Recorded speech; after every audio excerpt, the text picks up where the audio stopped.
Turaya berusaha keras menghadapi para pengeroyoknya yang terhitung hebat. Datangnya tendangan dan pukulan lawan selaksa perundungan anak panah yang datang bertubi-tubi. Tiap kali berhasil ditangkis atau dikelit, hanya dalam sekedip mata datang kembali yang lain. Tarpo dan Turaya merasa terjebak pilihannya sendiri. Mereka tidak menyangka lawan yang dihadapinya menguasai kemampuan bertarung cukup baik.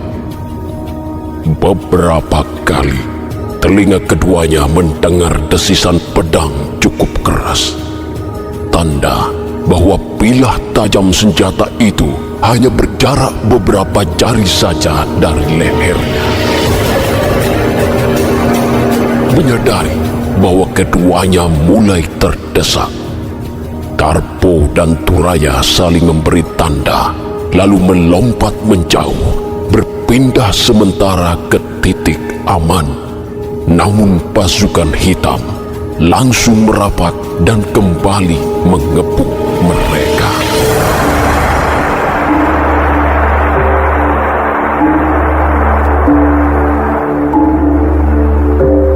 Turaya, kita benar-benar tidak bisa meremehkan para musuh ini.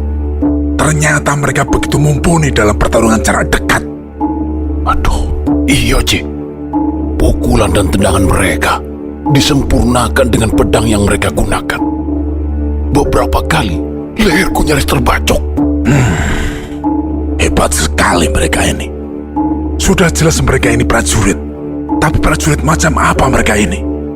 Lihat kekokohan kuda-kudanya. Terlihat sekali.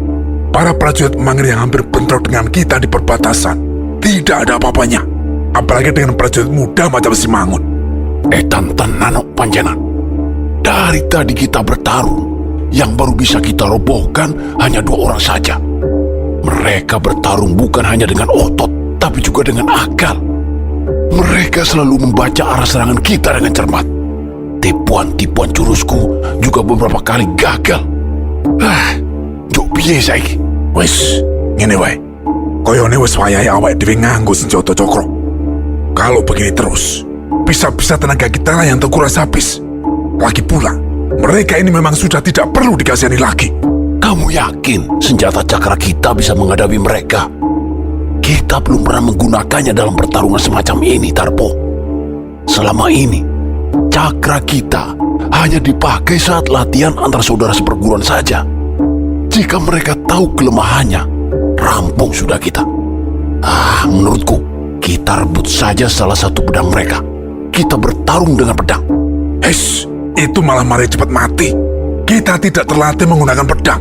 Lagi pula, percuma kita berguru di alas Dander sekian lama jika tidak menguji kemampuan senjata cakra kita. Ini kesempatan langka. Tidak semua murid alas Dander bisa bertemu musuh yang sebenarnya seperti saat ini. Bisa-bisa paling mentok, kita cuma menghadapi bekel atau keju. Yowis, ayo dijajal.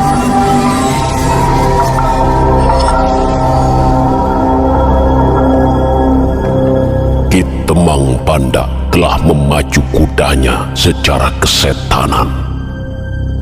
Melewati celah bukit arah Selarong, hentakan kekangnya makin menggila.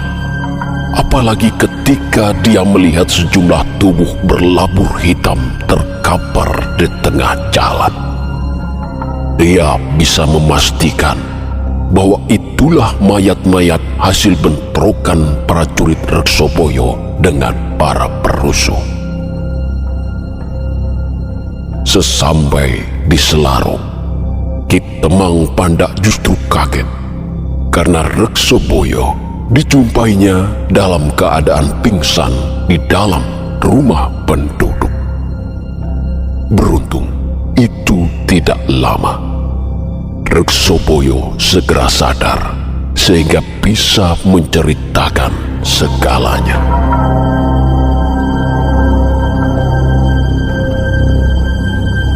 Jadi mereka ini orang-orang Mataram, Reksoboyo. Kasinggihan Ki Temang Pandak. Saya kenal mereka. Pimpinannya bernama Wirondoyo yang merupakan adik angkatan saya saat digembleng sebagai prajurit Mataram. Dia adalah ipar dari seorang tumenggung bernama Takih Susetyo. Takih sendiri adalah sahabat saya. Baik Wirondoyo maupun Takih Susetyo termasuk orang-orang pilih tanding. Mereka adalah pemimpin pasukan istimewa Mataram berkekuatan 100 hingga 500 orang prajurit. Menurut Wirondoyo, Takih sempat ditahan prajurit Hageng karena dituduh terlibat dalam pembelotan saya meski akhirnya dibebaskan. Hingga saat ini, saya tidak tahu apa tujuan mereka sebenarnya hingga sampai datang merusuh di wilayah Mangir.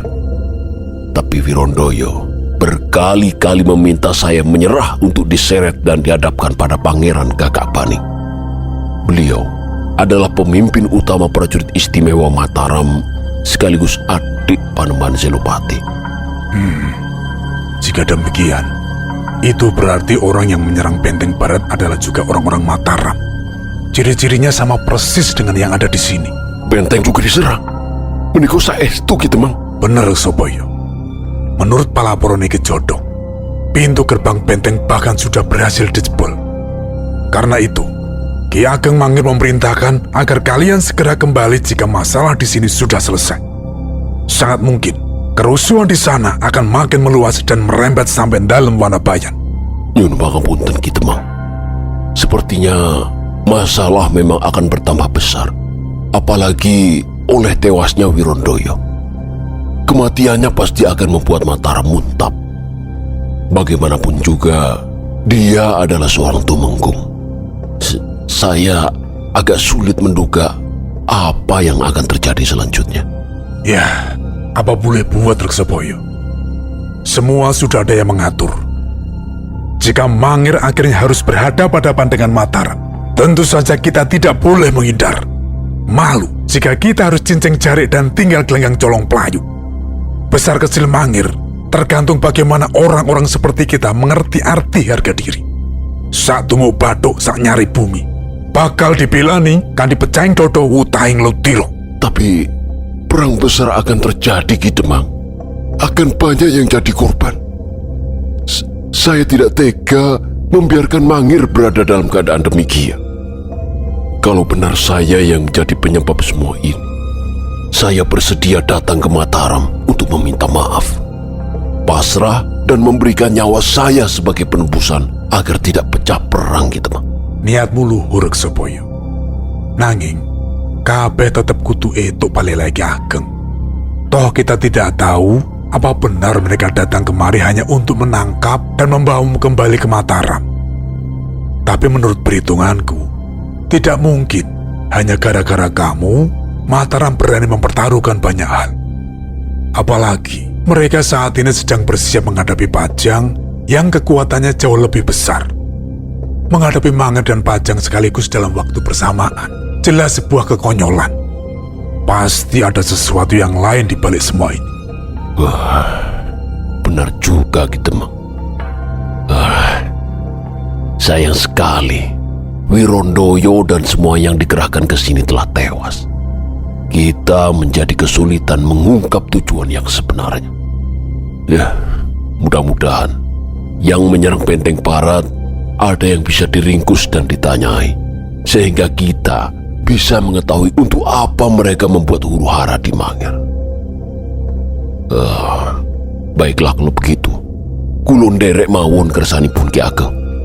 Oh iya, Tawon tadi mengatakan padaku, kamu pingsan setelah menggenggam keris Wirondoyo. Apa benar demikian? Leres gitu mang.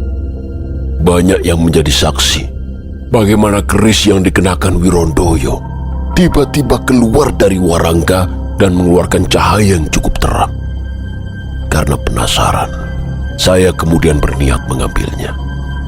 Ketika gaman itu saya genggam, tiba-tiba saja saya seperti tersengat sesuatu. Lalu ada yang menjalar di sekujur tubuh saya. Tubuh saya mendadak seperti diremas kuat hingga akhirnya tidak sadarkan diri. Aneh sekali. Begitu ampuhkah keris milik perusuh yang bernama Wirondoyo itu? Saya juga tidak tahu, Kitemang. Hanya saja Entah mimpi atau bukan, yang saya alami selanjutnya adalah seperti berada di ruang kosong. Di tempat itu, saya didatangi Wirontoyo. Dia menitipkan pusaka leluhurnya pada saya. Hanya begitu saja, karena dia tiba-tiba menghilang.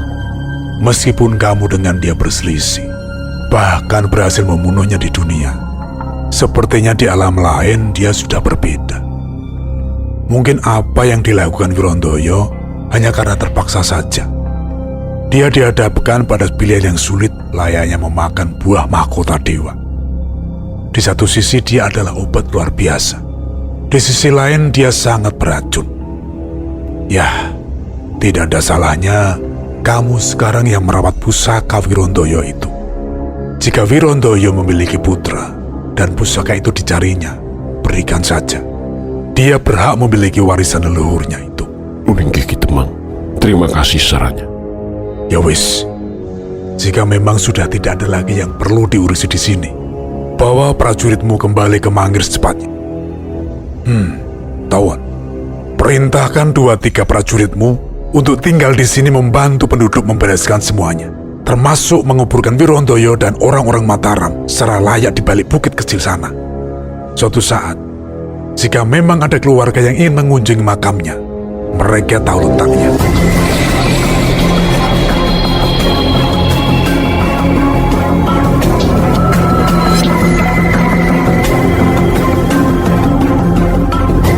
Malam di Selaro langsung tenggelam dalam sepi. Manakala rombongan Reksopoyo dan Demang Panda meninggalkannya. Suasana itu jauh berbeda dengan benteng selatan yang dipenuhi lengkingan kesakitan prajurit-prajurit Mangir. Mereka terpelanting dan roboh akibat amukan Wirosono yang bagai kesurupan. Dia menendang dan memukul ke sana kemari secara serampangan.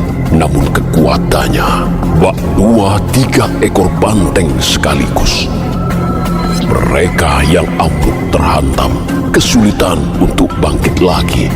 Bahkan tidak sedikit yang pingsan seketika. Karena serangannya begitu ngawur, sulit sekali bagi prajurit Mangir membaca polanya. Demikian halnya Patal. Setelah terjangan Wirosono pertama kali berhasil dihindari, namun terjangan kedua tidak. Patal terpelanting keras membentur tanah sehingga isi perutnya seperti diaduk-aduk. Ketika Wirosono menghampiri, Patal dilindungi sejumlah prajurit lain. Tapi tetap saja semua sia-sia. Disertai geraman mirip iblis, Wirosono membanting, menabrakkan diri hingga menumbukkan kepalanya ke lawan sehingga para pelindung Patal seketika berantakan. Gerakan Wirosono nyaris serupa mayat hidup yang tak memiliki rasa sakit sama sekali. Dia terus memburu Patal kemanapun pengageng itu menghindar. Berkali-kali Patal jatuh bangun diterjang Wirosono. Hingga akhirnya, setelah 2 prajurit terpental menabrak dinding yang menyebabkan kepalanya pecah, giliran Patal yang terjengkang sulit bangun kembali. Cuma seperti itu kemampuanmu ternyata Patal. Ora genep sabanyonan awakmu wis nungsang jempalik. Nipo tangi ora karuan. Kami pikir kamu sangat ditoyo. Ora tedas tapak paluning pandek tinata mendat Cinoro Menter. Orang ngerti yo, hanya seperti kuruh di siang hari. Ora itepisan blas. Seharusnya kamu sudah binasa kemarin-kemarin. Pedagang Allah, manungsa ora tatanan. Benar dugaanku, kamu memang hanya pura-pura edan. Hei, sopo sejatine kowe? Kapan kita bertemu sehingga kamu bisa tahu namaku? Patal, kamu sudah lupa siapa kami rupanya. Wis mukti wibowo mbau tendo sehingga kamu punya penyakit jadi lupa. Cobalah ingat-ingat kembali. Dahulu kamu pernah bermasalah dengan siapa? Kami? Kenapa kamu menyebut dirimu kami? Ojo aneh-aneh. Ayo bicara terus terang. Kamu tidak perlu lagi berpura-pura gendeng di hadapanku. Apa tujuan membuat rusuh di Mangir? Ayo ngaku, ojo mati tanpa aran. Gunakan mata batinmu, Patel. Jangan cuma melihat apa yang nampak di depanmu saja. Sebagai pengagang Mangir, kamu tentunya punya kawas kita. Wujud yang kamu saksikan ini memang hanya satu, tapi sesungguhnya tidak demikian. Baiklah, kami perjelas saja agar kamu tidak bingung dan bisa mati dengan tenang malam ini. Wujud yang kami gunakan saat ini bernama Wirosono. Orang yang kamu siksa di Merbabu untuk membocorkan banyak hal tentang kelompok kamu. Karena dialah kamu dan orang-orangmu berhasil membinasakan kami hingga tumpes kelong. Saat ini hanya dialah wadak yang tersisa. Oh ya, aku iling. Aku ingat semuanya. Ya, Wirosono. Bocah itu masih hidup rupanya. Jadi saat ini kalian sedang menggunakan wadak Wirosono, si anggota gerombolan ular putih. Tapi bagaimana bisa kalian mancing di dalam raga bocah ini secara bersama-sama? Kamu tidak perlu tahu, Patel. Ilmumu turun kaduk. Sekarang, saatnya kamu menyusul kami di alam penggenturan. Terimalah pembalasan kami.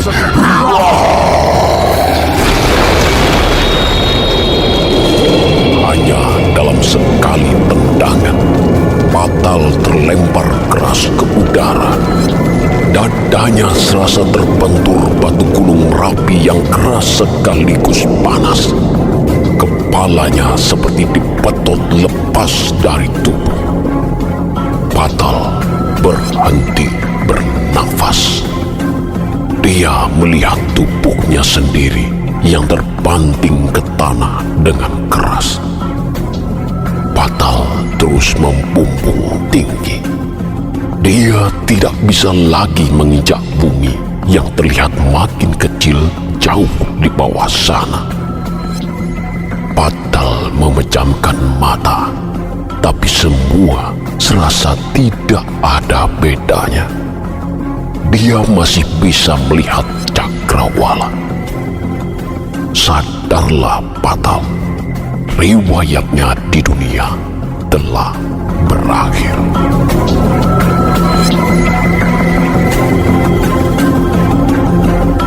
Di luar benteng barat, Tarpo dan Turaya mulai menguasai keadaan. Dengan senjata cakra kecilnya, mereka balik menakutkan lawan. Satu persatu para pengeroyoknya tumbang dengan kulit terkoyak. Beberapa bahkan tidak menyadari bahwa jari jemarinya telah hilang entah kemana. Malam gelap membantu gerakan gesit Tarpo dan Turaya, sehingga lawan mereka tidak bisa mengetahui senjata apa yang digunakan.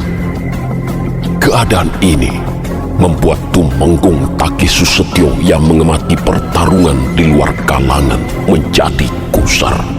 Apalagi Dungul yang berdiri di sampingnya.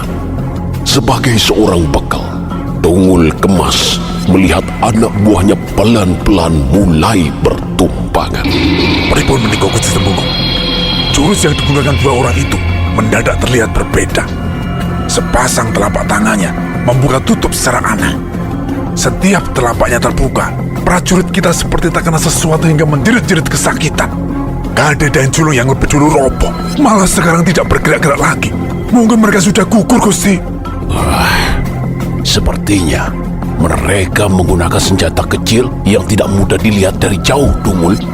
Mungkin semacam senjata lempar, tapi bisa kembali ke tangan mereka lagi.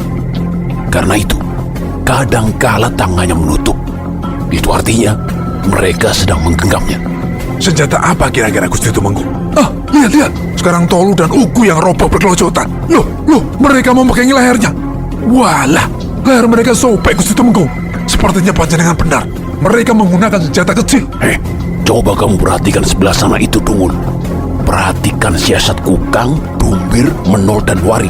Setiap mereka habis melancarkan serangan, mereka selalu langsung mundur setidaknya 5 langkah. Sedangkan Tolu dan Uku tadi berbeda. Sehabis menyerang, mereka tetap sekitar 3 langkah dari lawan. Oh, nggih leres. Neng maksud panjenengan pripun?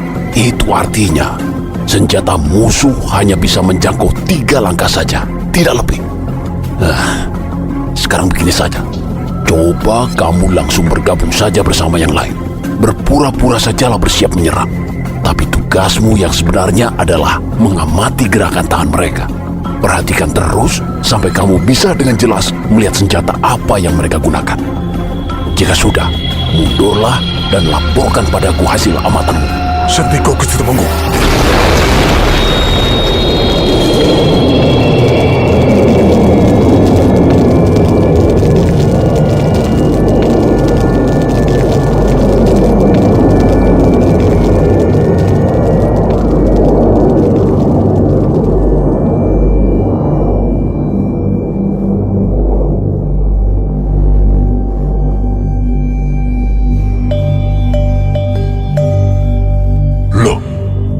Di mana saya sekarang? Kenapa ada di tempat yang seperti ini? Siapa panjenengan? Seharusnya panjenengan sudah mati, Kisana. Kalaupun panjenengan masih hidup, panjenengan seharusnya sudah hilang ingatan. Hah? Seharusnya saya sudah mati. Artinya saya berada di antara hidup dan mati saat ini? Benar. Sayalah yang gondeli sukma panjenengan, sehingga tidak segera pindah ke alam pangrantunan. Ya, jelas Kisana tidak mengetahui siapa saya, karena saya adalah sesuatu yang sangat tua dan sengaja diletakkan oleh pendiri Mangir di tempat panjenengan kebetulan berada saat ini. Singkatnya, saya adalah salah satu yang diminta ikut ngrekso Mangir seisinya. Tidak ada gunanya panjenengan ingin tahu siapa saya sebenarnya. Panjenengan tetap akan sulit memahaminya. Saya nampak dalam wujud seperti ini hanyalah untuk memudahkan saja, karena kita memang sangat berbeda.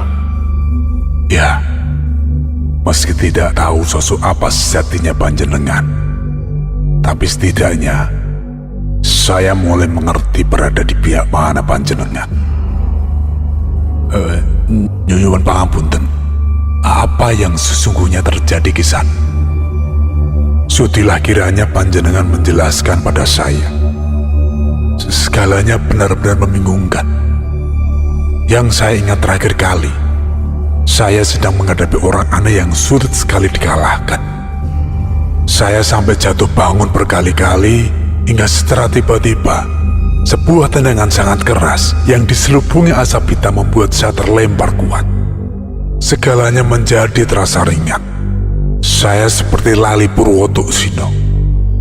Orang yang panjenengan hadapi bukan orang sembarangan, Kisan. Secara wujud, dia memang hanya anak muda biasa. Tapi apa yang bersemayam di dalam tubuh orang itu adalah sesuatu yang sangat tua dan tidak berasal dari bumi. Apakah Kisana pernah mendengar tentang Condro Birowo? Iya, tentu saja. Setahu saya, itu nama aji-aji legenda. Berada dalam diri Sukrosono, berpindah ke dalam diri Norosumo, dan terakhir mancing pada diri Puntodewo. Tapi aji-aji itu hanya ada dalam lakon pewayangan. Tidak pernah ada dan tidak pernah nyata dalam kehidupan sekarang. Benar, memang tidak pernah ada dalam dunia nyata. Tapi apa yang panjenengan hadapi saat ini setidaknya mirip dengan aji tersebut. Dalam diri orang itu tersimpan kekuatan gaib luar biasa. Sebelumnya, kekuatan itu sebenarnya sedang tidur. Tapi oleh kekuatan lain, dia baru saja dibangkitkan. Raga orang itu menjadi mampu menampung sekian sukma di alam pangrantunan sekaligus, dan kebanyakan adalah kekuatan jahat. Mirip sekali dengan ciri Condro Birowo. Dia juga merupakan gabungan sukma yang dikutuk karena telah mengobrak-abrik kayangan Suroloyo pimpinan Bathara Guru. Lalu, bagaimana cara menghentikannya, Kisan? Tolong beritahu saya. Saya harus mengatasi apa yang ada di dalam neraka orang aneh itu. Jika tidak, Mangir dalam bahaya. Saya tidak ingin itu terjadi, Kisana.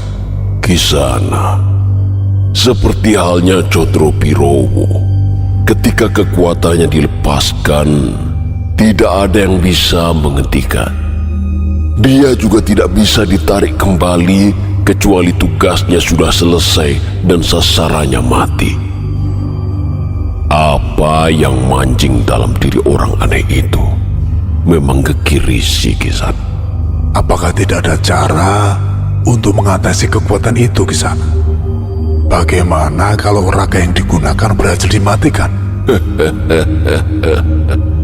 Tidak semudah yang panjenengan bayangkan, Kisana. Ketahuilah, ketika raganya terluka dan mengeluarkan darah, kekuatannya justru akan semakin bertambah. Demikian seterusnya, hingga musuh panjenengan akan semakin sulit dikalahkan. Waduh, luar biasa. Dahsyat sekali kekuatan orang aneh itu. Apakah Kisana tidak bisa membantu kami? Apapun yang panjenengan minta, akan saya turuti. Termasuk jika panjenengan meminta nyawa saya sebagai tebusannya. Saya bukan makhluk seperti itu, Kisana.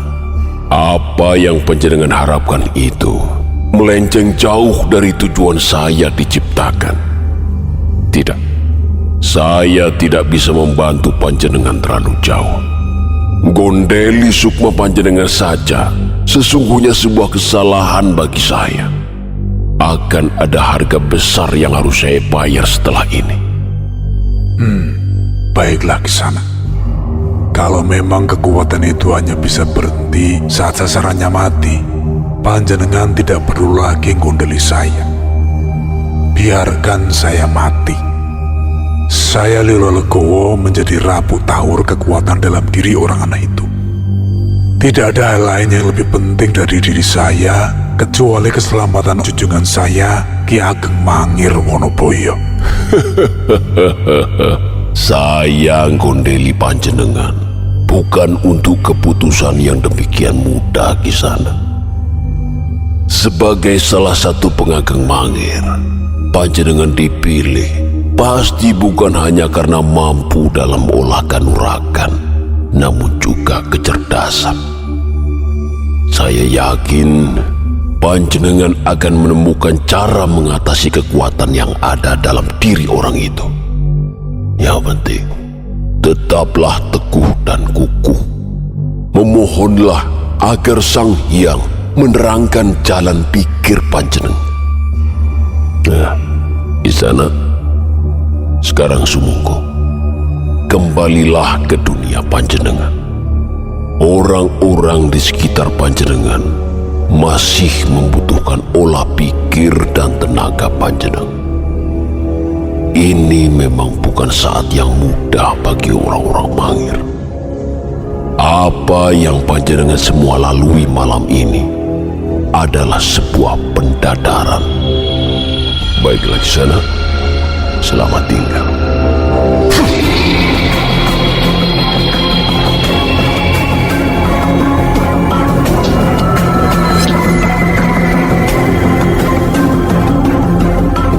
Seperti apa yang diperintahkan kepadanya.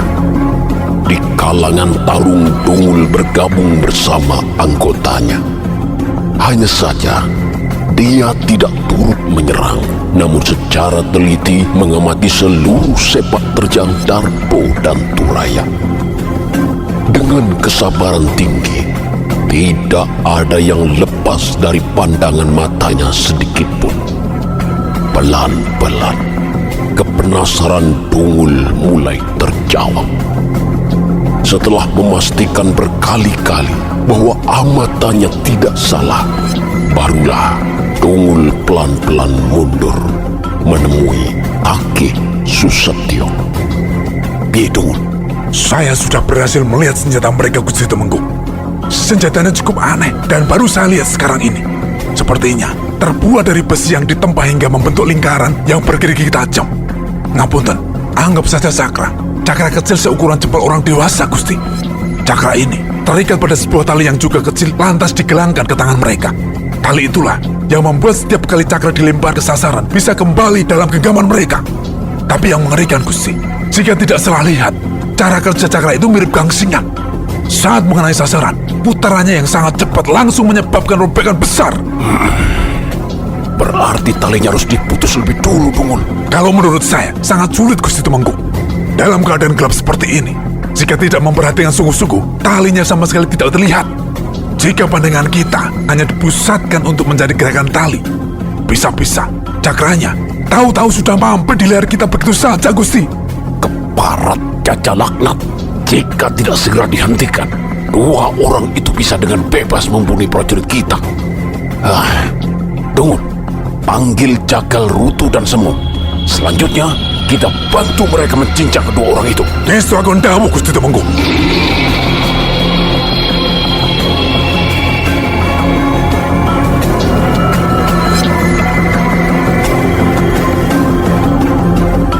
Rutu dan Semut, dua orang yang sebelumnya bersembunyi paling belakang, adalah prajurit Mataram yang dikenal beringas dan paling bernyali.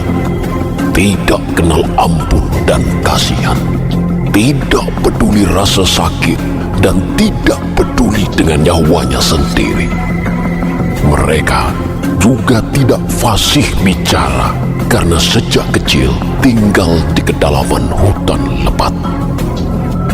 Di Mataram, mereka dikenal sebagai tukang jagal binatang buas sekaligus pawang harimau. Ada sejumlah orang seperti Rutu dan Semun di Mataram. Dengan dukungan pasukan hitam, Rutu dan Semun maju menghadapi dua murid Alas Danda. Sudah tentu, Darpo dan Turaya terkaget-kaget dengan lawannya kali ini. Mereka seperti tidak merasakan apa-apa meski tubuhnya tercabik-cabik cakra rahasia. Hingga suatu ketika, Darpo kehilangan waspada. Dia terpelanting di sambar palu pemecah batu milik Rutu. Di saat Rutu siap menghantamkan senjatanya ke kepala Darpo, Turaya berusaha melindungi dengan melemparkan dua cakranya ke leher Rutu. Namun sayang, dia lupa. Semun terlalu dekat dengannya. Saat kedua tangannya terjulur ke depan, di saat itulah juga Semun membabatkan kapak besarnya. Dua tangan Turaya buntung seketika.